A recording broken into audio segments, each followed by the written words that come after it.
অন্যের স্ত্রীকে প্রলুব্ধ করে নিয়ে যাওয়া, ব্যভিচার ও মানহানির অভিযোগে ক্রিকেটার নাসির হোসাইন ও তার স্ত্রী তামিমা সুলতানা তাম্মির বিরুদ্ধে করা মামলা শুনতে বিচারক বিব্রতি প্রকাশ করে অন্য আদালতে বদলির আদেশ দিয়েছেন। সোমবার সকালে ঢাকার অতিরিক্ত চিফ মেট্রোপলিটন ম্যাজিস্ট্রেট আদালত এ আদেশ দেন। এরপরেই তারা গণমাধ্যমের ক্যামেরার মুখে পড়েন। মুখে কালো মাস্ক পরে ক্যামেরা থেকে মুখ লুকাতে চায়। স্ত্রীর সামনে এক প্রকার ঢাল হয়ে দাঁড়ান নাসির। এরপরও যখন গণমাধ্যমের ক্যামেরা থেকে নিস্তার নেই দেখে স্ত্রীর হাত ধরে জোরে হাঁটে নাসির। এ সময় নাসিরকে তার স্ত্রী তামিমা বলেন, এভাবে যাওয়া যায় না, হাঁটবো কিভাবে। এদিকে বাদীপক্ষের আইনজীবী গত 16 এপ্রিল মিডিয়াতে বলেন, নাসির হোসেন ব্যভিচার করে তামিমাকে প্রলুব্ধ করে নিয়ে গেছেন।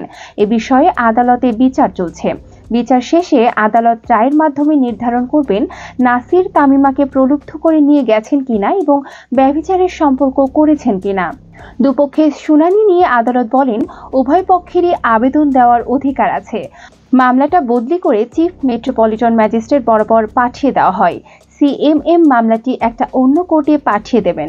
2021 সালের 24 ফেব্রুয়ারি ঢাকার মেট্রোপলিটন ম্যাজিস্ট্রেট আদালতে তাম্মির সাবেক স্বামী রাকিব হাসান বাদী হয়ে মামলাটি করেন।